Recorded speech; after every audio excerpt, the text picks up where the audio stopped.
All right, a phrase I thought I would never use, but for South Carolina to upset Bama on Saturday, they need to use the blueprint that Vandy laid out for them. Locked On Gamecock starts right now.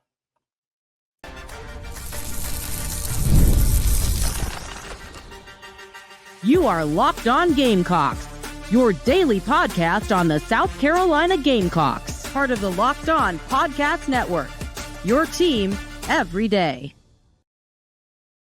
What's up, guys? Welcome into Locked On Gamecocks. I'm your host, Chris Marler. It is Thursday. We are 48 hours from game time from South Carolina and Alabama, a big conference game. But we have a great show for you. I appreciate you guys joining us. Shout out to everyone who's making Locked On Gamecocks your first listen each and every day. Shout out to our everydayers. Remember, we are a free and available podcast wherever you get your podcasts, as well as on YouTube, part of the Locked On Podcast Network, your team every day. Now, today's episode is brought to you by our friends at FanDuel. I've talked to you guys about this a lot. I think we're in the middle of 48 straight days of football, so why not have some fun and put some wagers on it as well? If you sign up for FanDuel.com today, your first $5 bet, you get $200 in bonus bets. So fantastic deal. Make sure you go check them out as soon as you're done listening to this episode. All right, let's get into the show. So like I said, it is 2 days until a game. It's been an odd week. I think that the way that Bama lost last week, obviously, has been something very few people saw coming, or if anyone. The South Carolina Ole Miss game went nowhere near to how we wanted it to, or how, I think the original plan was. That being said, there is still a big game, and it's an odd, sleepy, weird start. Like, it's flying under the radar for a lot of reasons. I think partially because Bama losing to Vandy last week. Now the entire storyline is about Alabama. Are they going to bounce back? Like, are they going to be mad? Blah, blah, blah, blah. I don't think this is a bad spot for South Carolina. I understand what happened last week, but this is not the first time that Alabama has had a team that is vastly less talented than them. South Florida did it 2 years in a row. You look at what Vandy did, obviously, on Saturday. There have been times where this offense has struggled against teams they should not struggle against.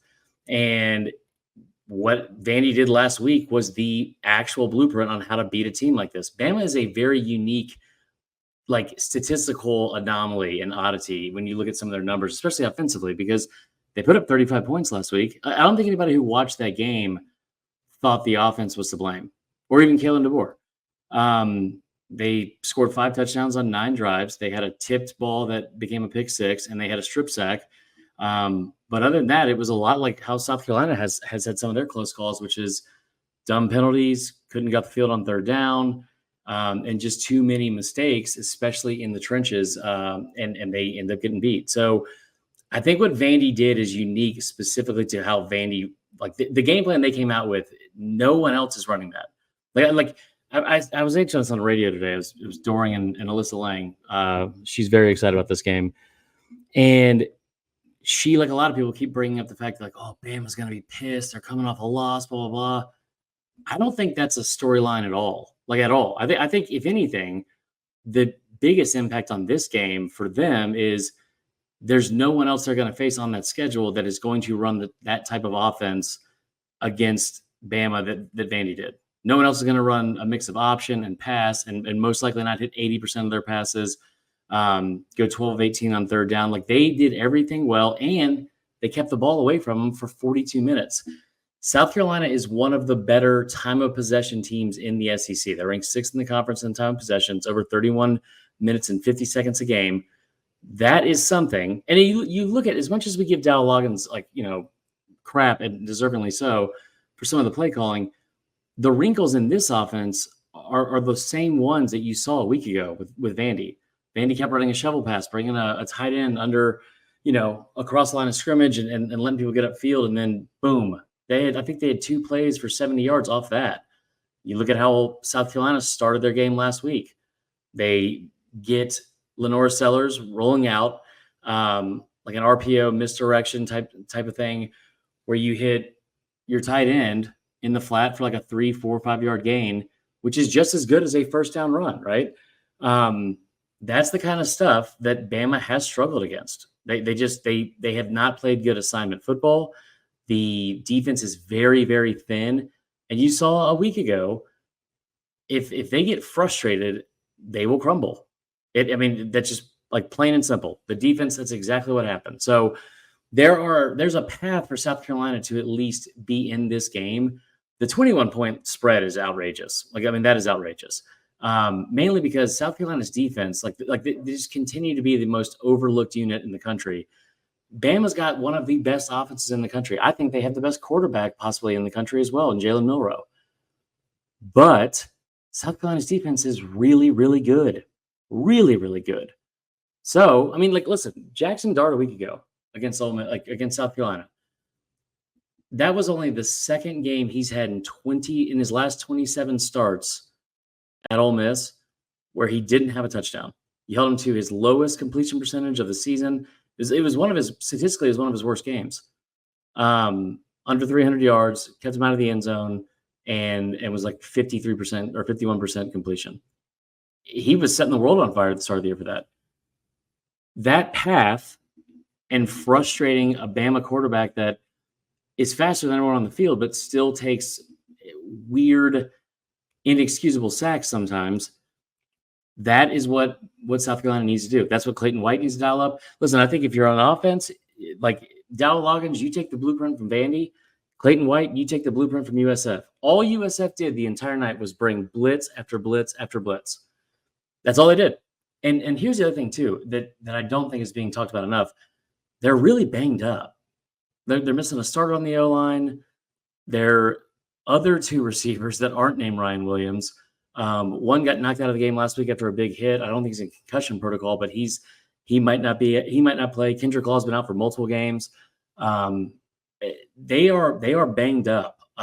Defensively, they just had a player, a defensive tackle who was a former starter. He left midweek to enter the portal. The secondary is crazy, crazy thin. So I guess in this opening monologue here of getting to know who Bama is, listen, Bama, that loss to Vandy was the second loss they've had to an unranked team in the last 122 games. They are 122-2 against unranked opponents until that game. But the other way to look at that is Nick Saban, at the end of 2007, he went 121-1 against unranked opponents. It took Kalen DeBoer 4 games to do something that hadn't been done in 40 years at Alabama. So I'm not saying that South Carolina is going to go into Tuscaloosa and beat them. I am saying I feel like a lot of the talking points as to why they're going to lose are very, very surface level, shallow, and I don't think legit. Like Bama being mad. I mean, they did that whole thing 2 years ago. Revenge tour. They lost 2 games then.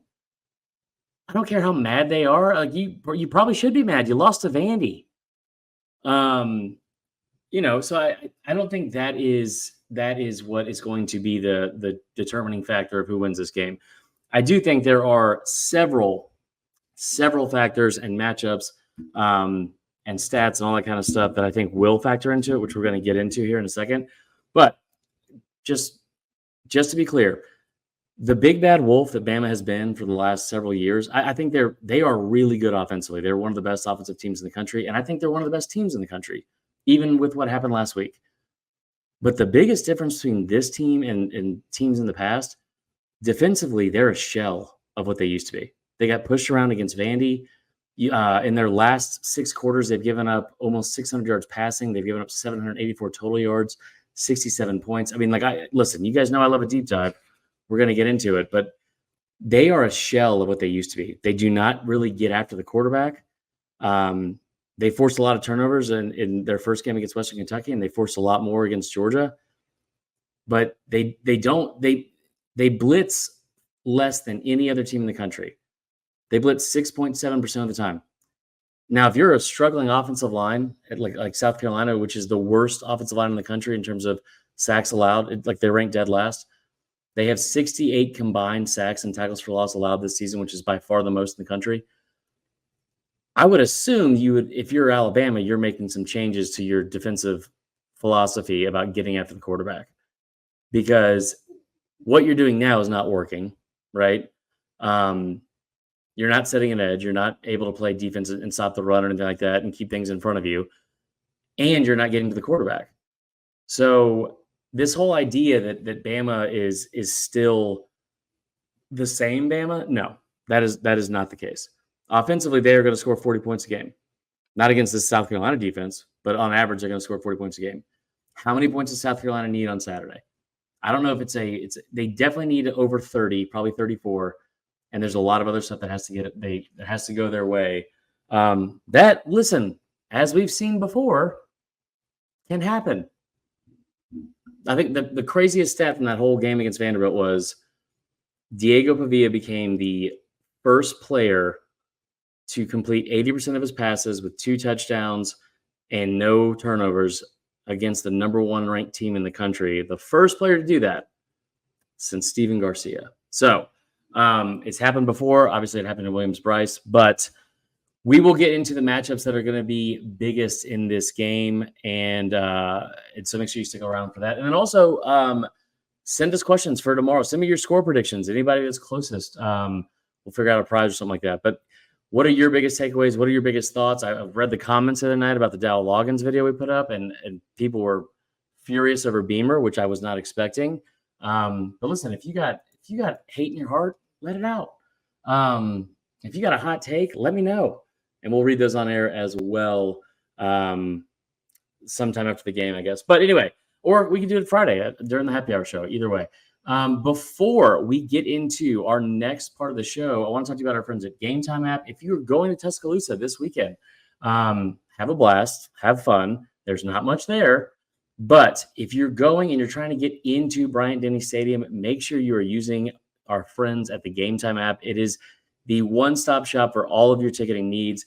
They make everything about purchasing tickets so easy and so much easier than any other platform I feel like I've ever used before. Listen, here's some of the features they have. They have all-in pricing, which is the coolest thing ever. You just toggle the feature, so it shows you the total up front. There's no surprise fees at checkouts, nothing. You get the entire total that you will be expected to pay for right up front, so there's no surprises before you make your purchase. You also get panoramic seat views of your exact seats in the stadium. So before you buy your ticket, you can see exactly what the view will look like from your seats. Let's see what else. The lowest price guarantee. If you find a cheaper ticket, Game Time will pay you back 110% of the difference for wherever you found the other ticket. I don't know where you would find a ticket cheaper than Game Time, but if you do, they're here for you. Listen, Game Time does a great job, not even just with sports, comedy, concerts, theater, all the above.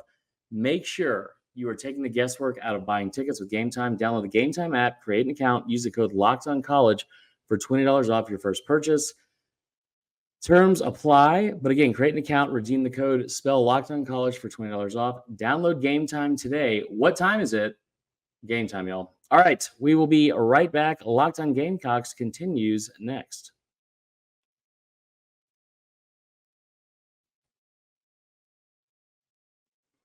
All right, let's get into the matchups. I appreciate you guys tuning in and dealing with my handwritten in pencil and a notebook like 1994 in a Lisa Frank Trapper Keeper. My deep dive from the other day about the offensive numbers. You guys, it was received way better than I thought it was, than I thought it would be. So I appreciate that. All right, there are 5 matchups I think are key to South Carolina at least being competitive in this game and potentially winning. There's no reason to go into this game assuming it's a loss. There's just not. There's just no reason to do that. It's going to take a heroic effort and a Herculean effort especially from the offensive side of the ball. But like I said multiple times already, like we've already seen the path and the blueprint to it. So Lenore Seller's got to have the game of his life. But listen, so did Steven Garcia, so did Diego Pavia, and all the above. So there are 5 main matchup stats and keys that I think are most important here. We'll start with the one that's most obvious. I feel like I bring it up all the time, and that is turnovers. winning the turnover battle is so big. And I know you guys, somebody's probably out there rolling their eyes right now because it's such a cliche thing to say. We've said it before, but I went ahead and looked at the numbers on it. And if you think it's not important for a Shane Beamer team, especially when South Carolina wins the turnover battle or finishes even, right? They are 19-6.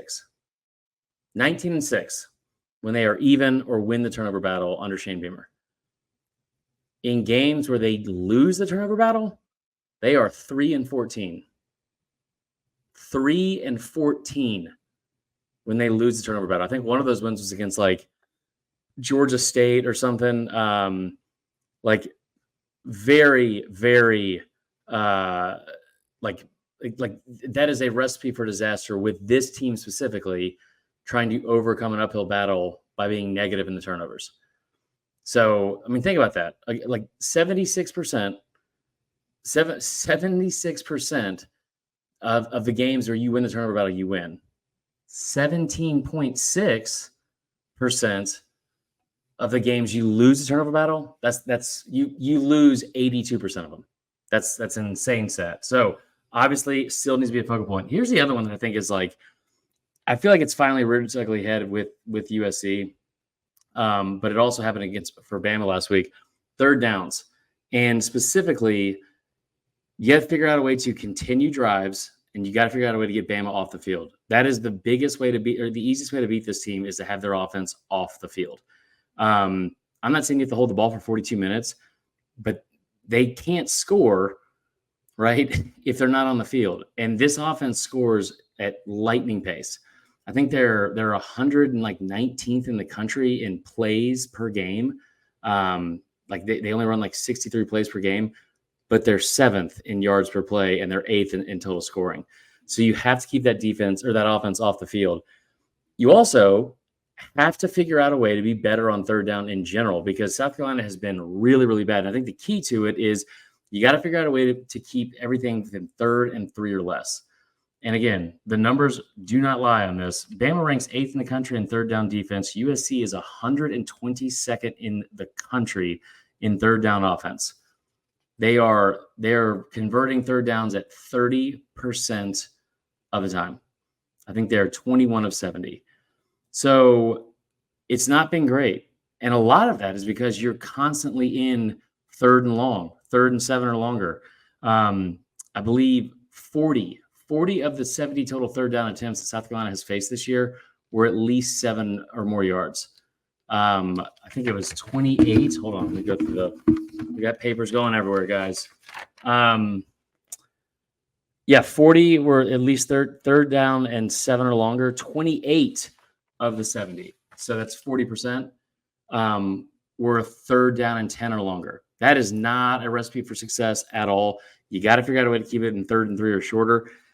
Specifically because of the fact that you convert those on 3rd and 3 or shorter. South Carolina is 9 of 18 on the year, 50%. They are 18 of 52 on 3rd and 4 or longer. I'm sorry, they are 11 of 52. 11 of 52 on 3rd down and 4 or longer. So you have to figure out a way to be in short yardage situations. It's exactly what Vandy did as well. And figure out ways to convert. And you don't have to do it by just pounding the football constantly, but you need to be in 3rd and 3. And here's the thing, too. I know I gave him a hard time last week for that fake punt call, but if you're 3rd and 3, especially if you're in good field position with how good this defense is, 3rd and 3, 4th and 1, that's 2-down territory at times, right? So that is another key for you as well. I already mentioned the turnovers thing. Chunk plays. This is going to be tough. I'll just be honest with you. This is going to be tough because South Carolina doesn't create a ton of big explosive plays with their offense. They did against Akron. They did a couple times against LSU. They had 2 really long runs there. It just like they had a couple. I feel like that were over at least 20-yard completions against Kentucky. But it's not something they do with consistency. It's just not. They need to figure out a way to get some big plays. Bama's defense came into the Georgia game giving up. I think they had only allowed 3 total plays of 30 yards or more on the entire season. they've given up 6 of those in the last 6 quarters. The defense is on its heels still. And I think that they are at a point now where it's like it's becoming like a mental block or an issue, because I think they realize how, what's the best way to put it? Susceptible they are to just any remotely good offense, because they are like, listen, they played with fire the entire game against USF. USF threw bomb after bomb after bomb. And the only reason that game was even close, where Bama wasn't losing, is because Byron Brown couldn't hit anyone in stride. So I don't know if Sellers will be able to do that as well. That's not really his forte, especially with the receivers all banged up. But you have to figure out a way to get some sort of chunk plays. Is it a trick play? Is it something where you bring Robbie in? I don't know. In a better situation than last week? Sure. Is it a receiver pass? Whatever. Figure out ways to be creative and get chunk plays, because the defense will give them up, for one. Not really on the ground, but they will give them up. And you also have to make sure that defense for Carolina does not give up any big plays. Listen, South Carolina has allowed only 6. They've allowed 6 plays of 40 yards or more on the season. Usually just broken plays. There's a couple of them last week against Ole Miss. That ranks last in the SEC. Dead last. As good as this defense is, they ranked last in the SEC in opponent plays of 40 yards or more. I mean, you've already heard his name and his age 1,000 times, but Ryan Williams is the real deal. And through 5 games, he's had a touchdown in every single game, and he's averaging 28.6 yards per catch. You've got to figure out a way to make sure that kid does not get chunk play after chunk play after chunk play. And here's the thing. He's really, really good. He's gotten his yards, like especially over the last 2 weeks. He's made some incredible plays. The Georgia game was insane. But your defense is good enough to stop him. And Bama doesn't have anyone else outside, like in the receiving group, that is a big threat. Jeremy Bernard hasn't been great. Kendrick Law is hurt. Kobe Prentice is hurt. Caleb Odom's a freshman. He hasn't really seen the field much. They have been utilizing the tight ends way more. But if you can figure out a way to bracket Ryan Williams and slow him down, that is the easiest way to stop this offense. Because here's the other part too, is that is the MO of the offense. They are trying to throw the ball. I mean, they run the ball on 58% of their plays, but make no mistake about it, like over 65% of their total yards are through the air. Like Jalen Miller is a very, very good and accurate downfield passer. They run guys free a lot. That being said, you've got to figure out a way to just key in on how to stop Ryan Williams and then let everything trickle down from there. You're not going to get beat by their tight ends. You're just not. They have 2 really good running backs, but they only have combined for 11 total carries over the last 2 weeks. What is that? A lot of the offenses run through Milroe. So there are ways to at least make this offense play left-handed. And I think that's one of them. You have got to make sure you do not give up a bunch of big plays. And you've got to figure out a way to make some as well. Let's see, ball control. I mentioned this earlier. Bama is 119th in the country in plays per game at 63.5, but they're 7th in the country in yards per play. USC is 6th in time of possession in the SEC. They're the 6th best team in terms of time of possession in the SEC. They have to figure out a way. If they can somehow stretch this thing into like 35, 36 minutes with the ball, and they're going to have to do that by eating clock and extending drives.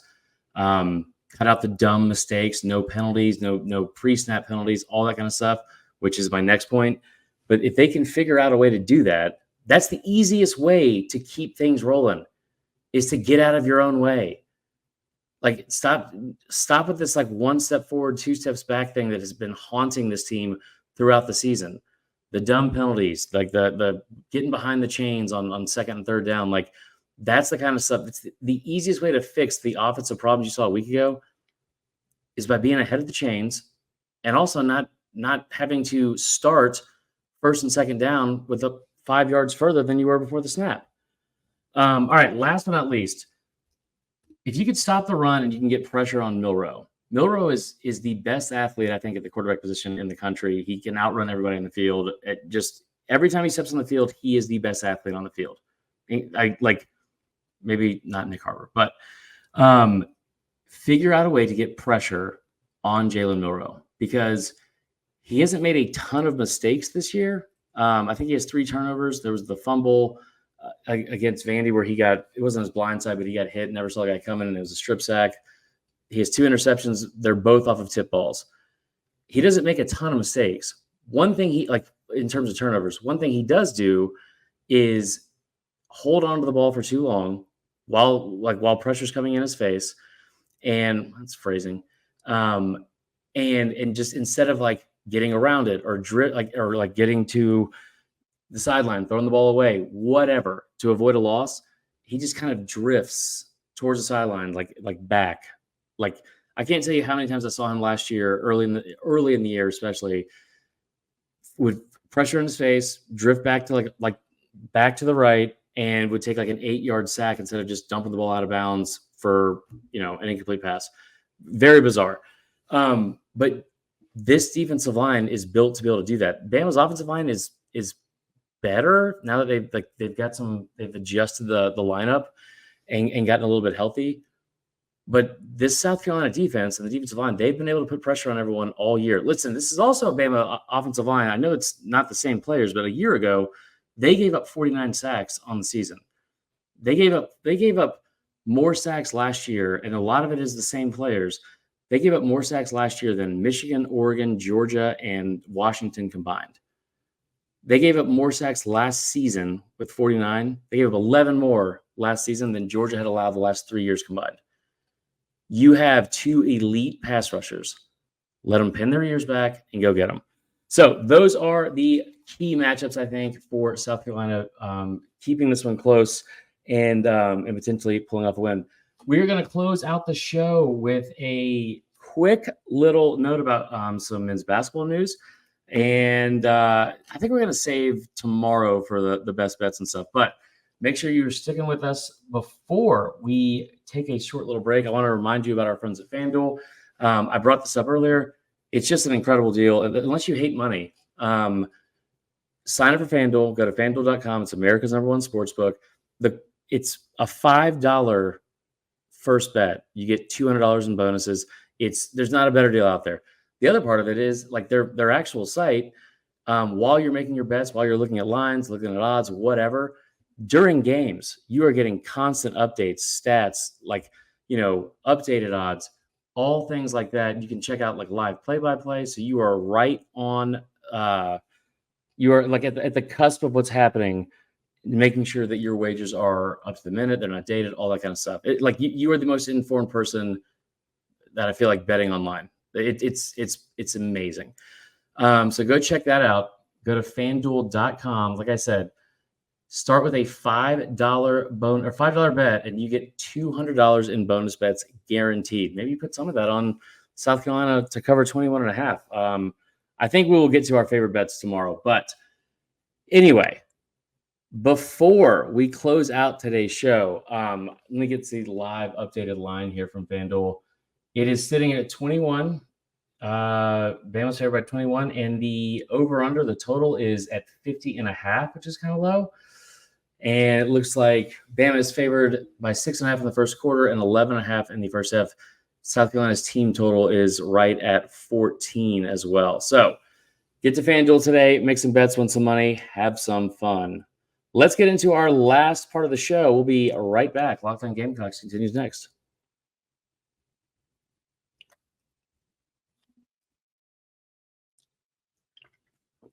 All right, guys, I'll be honest. I didn't realize that the second segment was going to last a year and a day, which is my fault. But I wanted to make sure we got as much of the info that we researched into the show as possible.